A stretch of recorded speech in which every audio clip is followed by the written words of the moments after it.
ආයුබෝවන් සුබ නව වසරක් වේවා කියලා ප්‍රාර්ථනා කරනවා. 2026 වර්ෂය උසප ලග්න හිමි ඔබට කෙසේ බලපායිද, ඔබේ ජීවිතයට 2026 වසර කෙසේ බලපායිද කියන කාරණාව කතා කරන්නට තමයි මේ සූදානම. 2026 වර්ෂය උසම ලග්නේ ඔබට ආරම්භ වන්නේ උසම ලග්නයේ ලග්න භාවයේ සඳු ග්‍රහයාද, ඒ වගේම දෙවැන්නේ ගුරු ග්‍රහයාද, හතරවැන්නේ කේතු ග්‍රහයා සහ 10 වෙන්නේ රාහු ග්‍රහයාත් සියලු ලැබීම් පෙන්වන 11 වෙන්නේ සෙනසුරු ග්‍රහයාත් 8 වෙන්නේ චතුර් ග්‍රහ යෝගයකුත් එක්ක තමයි මේ වර්ෂය වෘෂභ ලග්න හිමි ඔබට ආරම්භ වන්නේ. ඉතින් මේ වර්ෂය තුල ඔබ ගැන කතා කරනකොට ක්‍රමක්‍රමයෙන් දියුණු වෙන්න පුළුවන් වර්ෂයක් හැටියට හඳුන්වා දෙන්නට පුළුවන්. වගකීම් ටිකක් වැඩි වෙලා ජීවිතයේ වැදගත් තීරණ ගන්නා වර්ෂයක් හැටියට ප්‍රථමයෙන්ම හඳුන්වලා දෙන්නට පුළුවන් මේ වර්ෂය වෘෂභ ලග්නයේ ඔබට. ඉතින් ඔබගේ රැකියා වෘත්තීය ස්වභාවය ගැන කතා කරනකොට මේ වසරේ ඔබට කෙසේ බලපායිද කියන කාරණාව ගැන කතා කරනකොට වසරේ මුල් කාලය ටිකක් රැකියා ශාස්ත්‍රවල කාර්ය බහුලභාවය වැඩි වෙන්නට පුළුවන්. නමුත් වසරේ මැද භාගයේ පමණ වෙන විට රැකියාව උසස් වීම් වලට යන්නට හැකියාව ලැබෙනවා. නව වගකීම් පැවරෙන්නට ඉඩකඩ තියෙනවා. ඒ වගේම රාජ්‍යාංශයේ ස්ථිර රැකියාව ලබා ගැනීමේ වාසනාව උදා වෙන්නට ඔබට පුළුවන්. ඒ වගේම විභාග සම්මුඛ පරීක්ෂණ රැකියා ස්ථිර වීම වලට වසරේ මැද භාගයෙන් පසුව ඔබට සුබදායක තත්ත්වයක් පෙන්වු කරනවා.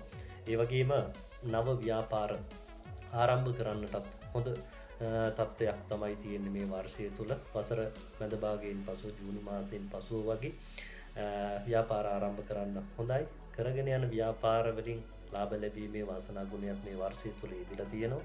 ඉතින් අලුත් ව්‍යාපාර පටන් ගන්නවා නම් ඉඩම්, ගොඩනැගිලි, ආහාර, ඒ වගේම රූපලාවන්‍ය සහ වාහන සම්බන්ධ ව්‍යාපාර ආරම්භ කරන්නට සුබ තත්ත්වයක් මේ වර්ෂය තුල වෘෂභ ලග්න හිමියට උදා වෙලා තිබෙනවා.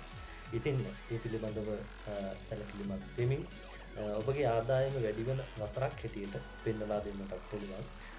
ඒ වගේම තමයි වැඩ කටයුතු ආරම්භ කරනවා නම්, ව්‍යාපාර කටයුතු, රැකියා කටයුතු කරනවා නම් ටිකක් හවුල් කරුවන්ගේ ප්‍රවේශම් දීම ඉතාමත් වැදගත් වෙනවා. ඒ වගේම නීතිමය ලේඛන ගැන සැලකිලිමත් වෙන්නට වෙනවා. ඒ දී හරියට සම්පාදනය කරගෙන ඒ වැඩ කටයුතු කරගන්න එක ඔබට පැවරෙන වගකීමක් මේ වර්ෂය තුල. ඒ වගේම විවාහ ජීවිතය සහ ආදරය පිළිබඳව වෘෂභ ලග්න හිමි ඔබට 2026 වර්ෂයේ කොහොමද කියලා අපි බලමු. ඉතින් පවුලේ වගකීම් ටිකක් වැඩි වෙන්නට පුළුවන් මේ වර්ෂය තුල. නමුත් මේ ගැටලු විසඳාගෙන, විවාහකයට ගැටලු විසඳාගෙන කටයුතු කිරීමේ හැකියාව ලැබෙනවා. ඉතින් ඉවසීමෙන් නිවැරදි තීරණය අරගෙන කටයුතු කිරීම ඉතාමත් වැදගත් වෙනවා. සමහර වෙලාවට විවාහ ජීවිතය තුළ අදහස් වෙනස් වෙන්නට පුළුවන්. වසරේ මැද භාගයෙන් පසු අවිවාහක අයට මංගල යෝග උදා වෙන්නට පුළුවන්. පරණ ආදර සබඳතා නැවත මතුවීමේ හැකියාවකුත් මේ වර්ෂය තුළ තියෙනවා. ඉතින් ඉවසීමෙන් නිවැරදි තීරණ අරගෙන විවාහ ජීවිතයකට යනවා. නිවැරදි කේන්ද්‍ර පරීක්ෂාවක් කරගෙන ඒ කටයුතු සිදු කර ගැනීම ඉතාමත් වැදගත් වෙන වර්ෂයක් හැටියට පෙන්වලා දෙන්නට පුළුවන්. ඉතින් ඒ වගේම තමයි ඔබගේ ගෙදර ඉඩකඩම් සම්බන්ධයෙන් කතා කරනකොට අලුතෙන් නිවාසයක් ඉදි කරන්නට, ඉඩමක් මිලදී ගන්නට හොඳ වර්ෂයක් හැටියට හඳුන්වලා දෙන්නට පුළුවන්. ඒ වගේම තියෙන නිවස අලුත් වැඩියා කරගන්නට වසරේ මැද භාගයෙන් පසු ජූනි මාසයෙන් පසු වගේ ඉතාමත් සුබදායක තත්ත්වයක් තමයි මේ වර්ෂය තුල තියෙන්නේ. ඉතින් ඒ වගේම තමයි ඔබට 2026 වර්ෂයේ රෝගී තත්ත්වයන් සුළු වශයෙන් ඇති වෙන්නට පුළුවන්. නිදන්ගත රෝග, දියවැඩියාව, අධිරුධිර පීඩනය වගේ රෝගී තත්ත්වයන්ගෙන් පෙළෙන අය සිටිනවා නම් ඒ රෝග තත්ත්වයන් පිළිබඳව සැලකිලිමත් වීම ඉතාමත් වැදගත් වෙනවා මේ වර්ෂය තුල. ඉතින් ඒ පිළිබඳවත් සැලකිලිමත්ව කටයුතු කිරීම ඔබට යහපතක් වෙනවා මේ වර්ෂය තුල. එතකොට ඒ වගේම තමයි ඔබට මතක් කරන්නට ඕනි මේ වර්ෂය තුල අධික ණය ගැනීමෙන් වැළකීම ඉතාමත් වැදගත් වෙනවා. එතකොට ඒ වගේම තමයි අනිත් අය වෙනුවෙන් ණය ගැනීමට අත්සන් කිරීම, අපවීම ටිකක් කල්පනාවෙන් සිදු කළ යුතුයි. ඉතින් ඒ පිළිබඳවත් සැලකිලිමත් වෙලා මේ වර්ෂය තුල ඔබගේ දියුණුව සාක්ෂාත් කරගන්නට හැකියාව ඔබට ලැබෙන්නට කියලා ප්‍රාර්ථනා කරනවා. මෙය වෘෂභ ලග්න හිමියන්ට 2026 වර්ෂයේ පොදු පලාබලයක් බව මතකයේ තබා ගත යුතුයි.